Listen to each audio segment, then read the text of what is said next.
The first vision of the prophet Ezra, taken from the fourth book of Ezra. The first vision.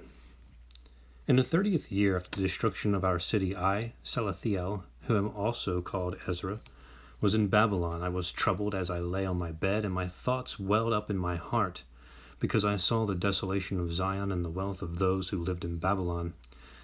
My spirit was greatly agitated, and I began to speak anxious words to the Most High, and said, O sovereign Lord, did you not speak at the beginning when you formed the earth, and that without help, and commanded the dust, and it gave you Adam, a lifeless body? Yet he has the workmanship of your hands, and you breathed into him the breath of life, and he was made alive in your presence. And you led him into the garden, which your right hand had planted before the earth appeared. And you laid upon him one commandment of yours, but he transgressed it. And immediately you appointed death for him and for his descendants. From him there sprang nations and tribes and peoples and clans without number, and every nation walked after its own will, and did ungodly things before you, and scorned you, and you did not hinder them. But again, in its time you brought the flood upon the inhabitants of the world, and you destroyed them. And the same fate befell them. As death came upon Adam, so the flood came upon them. But you left one of them, Noah, with his household, and all the righteous who have descended from him. When those who dwelt on the earth began to multiply, they produced children and peoples and many nations, and again they began to be more ungodly than were their ancestors. And when they were committing iniquity before you, you chose for yourself one of them whose name was Abraham, and you loved him, and to him only you revealed the end of the times, secretly by night. You made him an everlasting covenant, and promised him that you would never forsake his descendants. And you gave to him Isaac, and to Isaac you gave Jacob and Esau. And set apart Jacob for yourself, but Esau you rejected. And Jacob became a great multitude, and when you led his descendants out of Egypt, you brought them to Mount Sinai. You bent down the heavens, and shook the earth, and moved the world, and made the depths to tremble, and trouble the times. And your glory passed through the four gates of fire, and earthquake, and wind, and ice, to give the law to the descendants of Jacob, and your commandment to the posterity of Israel. Yet you do not take away from their evil heart, so that your law might bring forth fruit in them. For the first Adam, burdened with an evil heart, transgressed and was overcome, as were also all who were descended from him.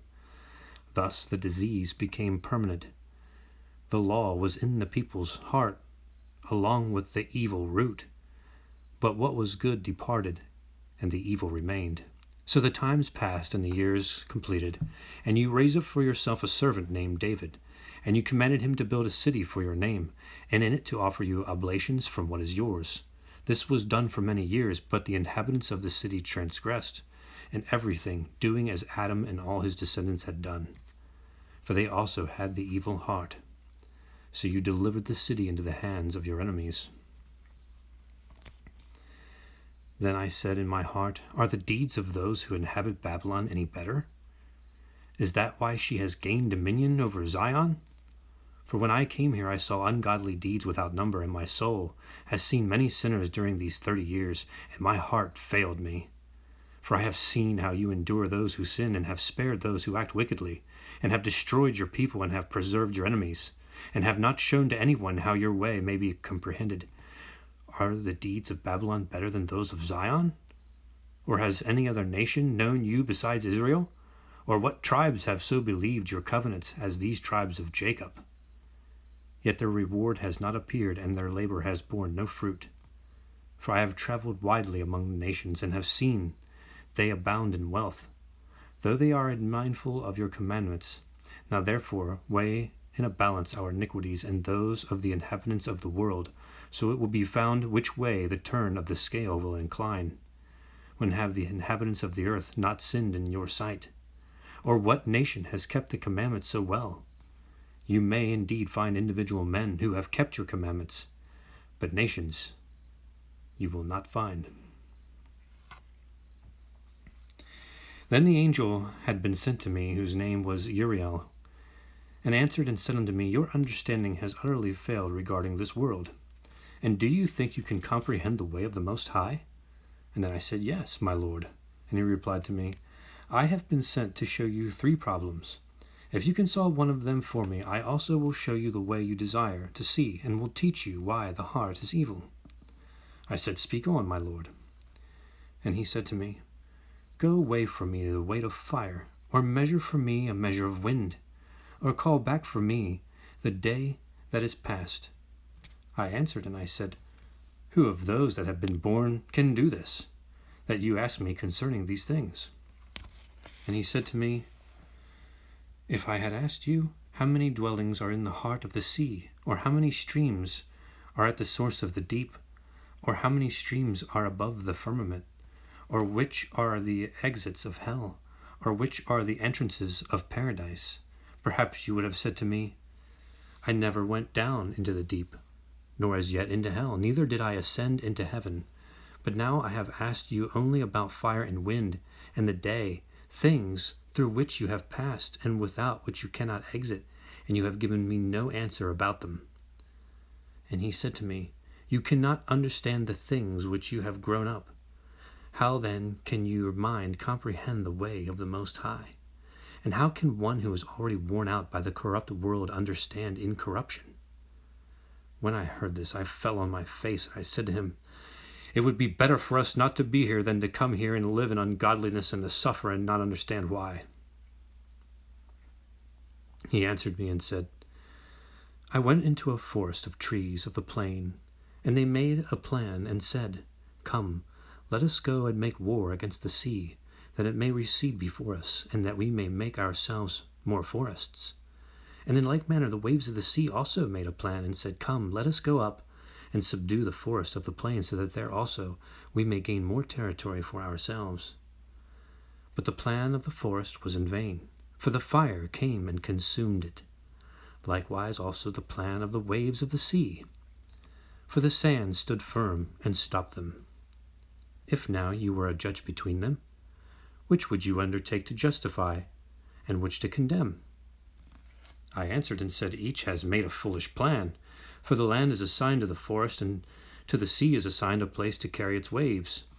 He answered me and said, You have judged rightly, but why have you not judged so in your own case?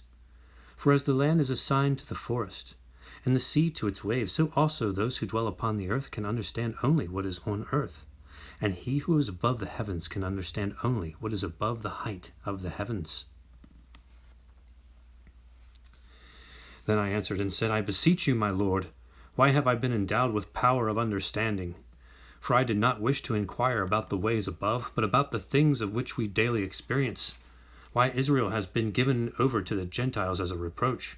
Why the people whom you loved has been given to godless tribes, and the law of our fathers has been made no effect, and the written covenants no longer exist. And why we pass from the world like locusts, and our life is like a mist, and we are not worthy to obtain mercy. But what will he do for his name by which we are called? It is about these things that I have asked. He answered and said, If you are alive, you will see, and if you live long, you will often marvel, because the age is hastening swiftly to its end. For it will not be able to bring the things that have been promised to the righteous in their appointed times, because this age is full of sadness and infirmities. For the evil about which you ask me has been sown, but the harvest of it has not yet come. If therefore that which has been sown is not reaped, and if that place where the evil has been sown does not pass away, the field where the good has been sown will not come. For a grain of evil seed was sown in Adam's heart from the beginning, and how much ungodliness it has produced until now, and will produce until the time of the threshing comes. Consider now for yourself how much fruit of ungodliness a grain of evil seed has produced. When heads of grain without number are sown, how great a threshing floor they will fill.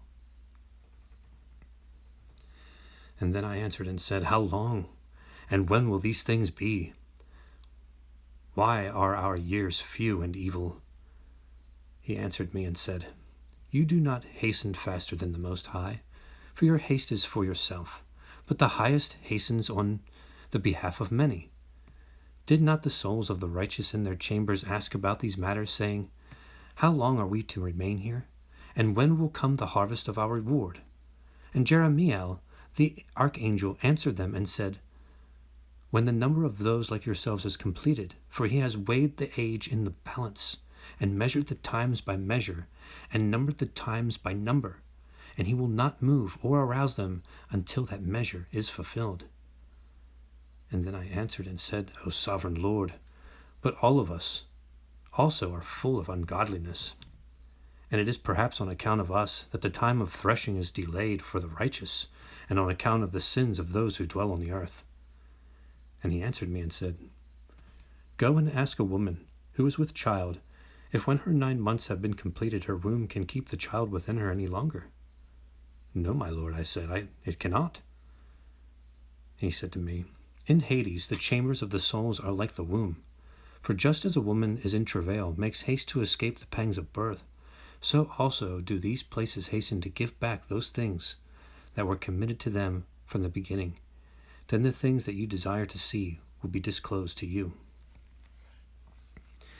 I answered and said, If I have found favor in your sight, and if it is possible, and if I am worthy, show me this also, whether more time is to come than has passed, or whether for us the greater part has gone by. For I know what has gone by, but I do not know what is to come.